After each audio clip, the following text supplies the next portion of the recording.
नमस्कार, स्वागत है आपका आचार्यवाणी में। हमारे साथ हैं आचार्य डॉक्टर विक्रमादित्य, हम आपके साथ हैं। आपके जीवन में क्या कुछ ग्रहों का योग आने वाले 10 दिनों में होने वाला है, यानी 11 फरवरी से लेकर 20 फरवरी के बीच में वृषभ राशि वालों के लिए कैसा रहेगा समय। देखिए, ग्रहों का परिवर्तन हम आपको कई बार बताते हैं हर क्षण होता है, और उस परिवर्तन का यह लाभ हमें तभी मिल सकता है जब हम समझ लें कि ग्रह ने हमारे साथ क्या कुछ करने का योग बनाना है आगे की तरफ, और उस परिवर्तन को हम पॉजिटिव और नेगेटिव दोनों तरफ बना सकते हैं अपने कर्म के द्वारा, अपनी बुद्धि के द्वारा। तो देखिए, वृषभ राशि वालों, आपकी राशि के अनुसार से यदि देखें तो इस वक्त ग्रह गोचर की स्थिति जो है आपके लिए मंगल लग्न में चल रहे हैं आपकी राशि के अनुसार से, और आपके राशि के अनुसार से हम देखें तो राहु आपके 12वें भाव में चल रहे हैं। यदि बृहस्पति को देखें तो बृहस्पति पिछले करीब 10 महीनों से आपके 11वें भाव में चल रहे हैं, और उनकी जो उस प्रकार की स्थिति बनी रहती है, कभी शनि उनको देख लेते हैं, कभी शनि नहीं देखते हैं, तो जिस प्रकार की स्थिति बनती है वो आपके भाग्य में विचित्र प्रकार के खेल खेलते रहते हैं। देखिए, गोचर में 10 दिनों के प्रेडिक्शन के हिसाब से सबसे जो इंपॉर्टेंट ग्रह होता है चंद्रमा।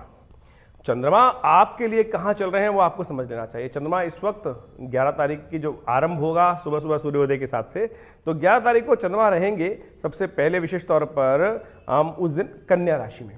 कन्या राशि आपके पंचम भाव में रहने वाले हैं, तो पंचम भाव में स्थिति आपके लिए बहुत ही अच्छी रहेगी, लेकिन समस्या उत्पन्न करेंगे जैसे ही ये परिवर्तन करेंगे। 11 तारीख को दोपहर को 12:58 पर तुला राशि पर उनका आगमन हो जाएगा, और वो आपके लिए करीब करीब जो स्थिति रहेगी 2 दिन की, 12 और 13 तारीख का पूरा दिन, वो आपके लिए अच्छा नहीं दिखाई देता। तो आपको बड़ी सावधानी के साथ चलने का प्रयास करना चाहिए। स्वास्थ्य के दृष्टिकोण से विशेष तौर पर थोड़ी सावधानी रखने का प्रयास करना चाहिए। इमोशनल पॉइंट ऑफ व्यू से थोड़ा सावधान रहने का प्रयास करना चाहिए। तो ये 2 दिन विशेष तौर पर आपके लिए थोड़ी सावधानी रहेंगे। तो इसमें आप कोशिश ये करें, भगवान का थोड़ा जप करने का प्रयास करें, भगवान के निमित्त चावल का दान कर दें चंद्रमा के निमित्त, तो वो आपके लिए अच्छा रह सकता है, और थोड़ा सावधान रहते हुए काम करने का आपको प्रयास करना चाहिए। गाड़ी इत्यादि भी बड़ी सावधानी के साथ चलाने का प्रयास करना चाहिए, क्योंकि चंद्रमा इस वक्त अननेसेसरी की दिक्कत देने के योग दे सकता है। उसके बाद चंद्रमा जो है आगे निकलेंगे, और 13 तारीख की बात करें, 13 तारीख को रात को 8:32 पर, यानी 8:30 बजे करीब वृश्चिक राशि में आपके सप्तम भाव में चले जाएंगे। सप्तम भाव में तो चले गए, अच्छी बात है, लेकिन वहाँ वृश्चिक राशि में होने के कारण से क्या होता है, वृश्चिक राशि में चंद्रमा क्षीण के हो जाते हैं, और चंद्रमा जब सामने लगन के बिल्कुल सप्तम भाव में क्षीण चंद्रमा हो तो वो एक तरह से मन में और ज़्यादा उच्चाट होने के योग देते हैं, तो मन परेशान रह सकता है, अननेसेसरी घबराने के योग बन सकते हैं। इसलिए कोशिश करें, देखिए धीरे धीरे रे मना धीरे सब कुछ होए, तो फिर या तो चिंता कर लीजिए या चिंतन कर लीजिए। अब समय ग्रह योग किस प्रकार का है तो उसको हमें समझ लेना चाहिए। तो कोई बहुत बड़ा नुकसान नहीं कराने वाले, केवल मन में चिंता देने के योग दे रहे हैं, तो अपने मन को आश्वस्त रखते हुए काम करने का आपको प्रयास करना चाहिए। क्योंकि उस दिन यदि हम करें, जिस दिन चंद्रमा परिवर्तित होंगे उस दिन सोमवार का सुंदर योग पड़ रहा है, और उसी दिन विशेष तौर पर परिवर्तन के विशेष योग बनते दिखाई दे रहे हैं। तो सबसे अच्छी बात यह है कि उस दिन संक्रांति भी पड़ेगी, जब चंद्रमा आपके आगे निकलकर धनु राशि से में जाएंगे, तो वो आपके लिए विशेष तौर पर एक कोई संक्रांति है। उस दिन 14 तारीख को संक्रांति होने वाली है। देखिए, एक राशि अब गहरी देखते देखते एक बात समझ में आ गई, इस बार संक्रांति के दिन बड़ा अद्भुत प्रकार का योग बन रहा है। संक्रांति जो है कुंभ संक्रांति है, और शनि और अभी जो चल रहे हैं वो कुंभ राशि में चल रहे हैं, और सूर्य भी कुंभ राशि में आ जाएंगे। सूर्य का कुंभ राशि में आने से देखिए, साथ में वहाँ पर जो विशेष तौर पे जो है शनि वहाँ ऑलरेडी चल रहे हैं, तो बड़ी द्वंद्वात्मक स्थिति उत्पन्न करेगा, मन विचित्र प्रकार से डोलेगा। और ये जो परस्पर विरोधी ग्रह जो है सूर्य और चंद्र, जो शनि है पिता पुत्र हैं, लेकिन परस्पर विरोधी प्रकृति की ग्रह है। इसके बाद एक और परिवर्तन होने वाला है। 15 तारीख को विशेष तौर पर बृहस्पति के साथ साथ शुक्र भी चले जाएंगे मीन राशि में। बृहस्पति तो ऑलरेडी चल ही रहे हैं, और वो भी शुक्र भी साथ जब मीन में चले जाएंगे, तो समझे परस्पर विरोधी ग्रह, दो विरोधी ग्रह, यानी 4 विरोधी ग्रह एक साथ जिस प्रकार का योग बनाएंगे वो विश्व में कोलाहल उत्पन्न कर सकता है, युद्ध उत्पन्न कर सकता है। और ग्रह दिखाते हैं कि विशेष तौर पर राजनीतिक दृष्टिकोण से कई प्रकार के प्रपंच विभिन्न क्षेत्रों में परेशान कर सकते हैं। हमने ज्योतिष के अध्ययन को समझने का प्रयास किया। देखिए, ज्योतिष योगा योग का खेल है, और हमने जब देखा कि इस प्रकार के योग कब कब बने, तो हमने देखा 1965 में जब भारत पाकिस्तान का युद्ध हुआ था, उससे पहले भी शनि और बृहस्पति जो सूर्य का इसी प्रकार का योग बना था। कुंभ राशि में ही चले थे और उसके बाद किस प्रकार की भयावह स्थिति बनी, आपस में मनमुटाव होते होते किस प्रकार द्वंद्वात्मक स्थिति उत्पन्न हुई। और इसी प्रकार से 1995 में और उससे पहले भी जब भी योग बने हैं तो इस बार तो बड़ी भयावह स्थिति यह है कि दो यानी 4 ग्रह जो है विशेष तौर पर परस्पर विरोधी प्रकृति के ग्रह जो है वो एक साथ चलते हुए एक प्रकार का योग बना रहे हैं। वैसे तो साल में एक बार बनता है योग, लेकिन ये सब बात को समझें कि जब इस प्रकार का योग बनना है, बृहस्पति जो है वो मीन राशि पे जाके स्वग्रही हो जाते हैं और शुक्र वहां उच्च के हो जाते हैं।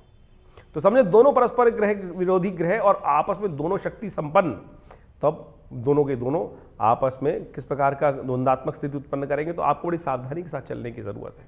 कई बार लोग जो है ज्योतिष को ना बड़ा मजाक बना देते हैं। ज्योतिष प्रत्यक्ष है। अभी आपने एक बहुत बड़े उद्योगपति को देखा होगा किस प्रकार की स्थिति उसकी बनी।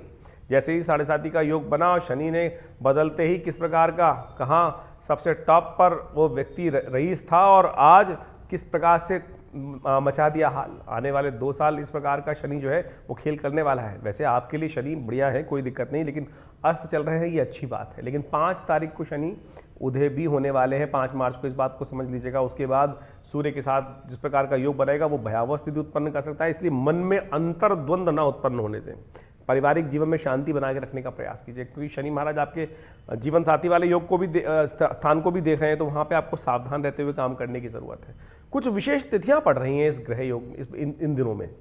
14 तारीख को संक्रांति पड़ेगी, उसके बाद 16 तारीख को एकादशी पड़ेगी और 18 तारीख को महाशिवरात्रि का, प्रदोष के साथ शिवरात्रि का सुंदर योग बन जाएगा। तो इन सब तिथियों को बड़ा उपयोग करते हुए इसके साथ साथ एक और भी महायोग पड़ने वाला है, वो पड़ने वाला है 20 तारीख को। तो आप ये समझ लीजिए इस हफ्ते 10 दिनों में बड़े बड़े विचित्र प्रकार के योग हैं और ऐसे योग हैं जो हमने आपको समझाने का प्रयास किया। इन सब चीज़ों में आप क्या कर सकते हैं, अपने कर्म को सुदृढ़ करने का प्रयास कर सकते हैं। देखिए हमारे हाथ में कुछ है नहीं, परमात्मा के चिंतन के अलावा हम कुछ कर नहीं सकते। हमको लगता है कि हमने बड़े बड़े पहाड़ तोड़ दिए, बड़े बड़े असंभव कार्य कर दिए। कारण था उस परमात्मा का आशीर्वाद, समय, हमारे शुभ कर्मों का प्रभाव, जिन्होंने इतने बड़े बड़े कर्म करा दिए। तो हमने आपको समझाने का प्रयास किया कि जो ये परिवर्तन है राशियों का, आपके साथ क्या कुछ करने वाला है, सुंदर योग बनने वाले हैं। ऐसे में विभिन्न उपाय भी आपको बताएंगे, वो आप करने का यथोचित भाव से प्रयास कीजिएगा। देखिए 15 तारीख को धनु में चले जाएंगे।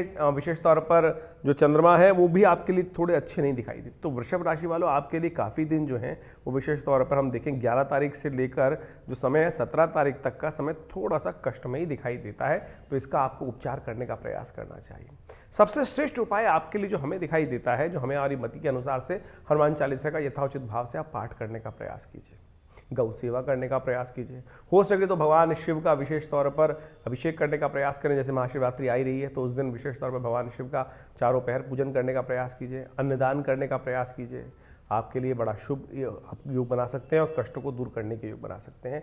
तो ग्रह का योग कुछ कष्ट वाला है, लेकिन उसके बाद 17 फरवरी के बाद से, 17 फरवरी की रात के बाद से, यानी 18, 19 ये तिथियां हैं, ये आपके लिए शुभ रहेंगी। आप इसमें विशेष तौर पर लाभ देने के योग बना सकते हैं। तो आप कोशिश ये करें इन तिथियों में बड़ी सावधानी के साथ, आप जो काम कर रहे हैं, व्यवसाय कर रहे हैं, उनमें थोड़ा सा सावधानी रहते हुए काम करने की आपको ज़रूरत है।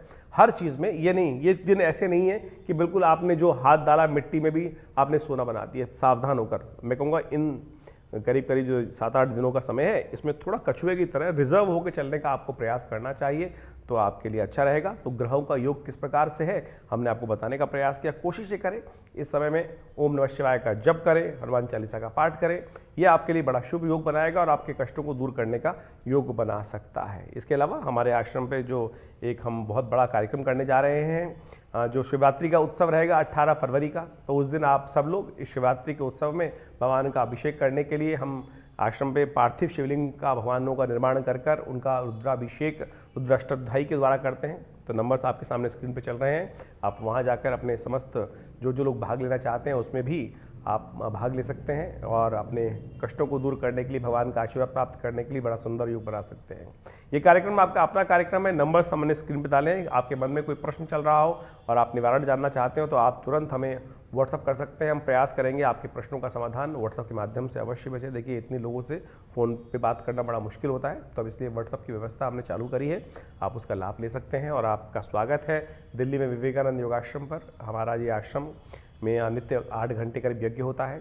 तो आप रविवार के दिन उस यज्ञ में बैठकर माँ भगवती का सानिध्य प्राप्त कर सकते हैं। आपके जीवन में कल्याण हो। धन्यवाद।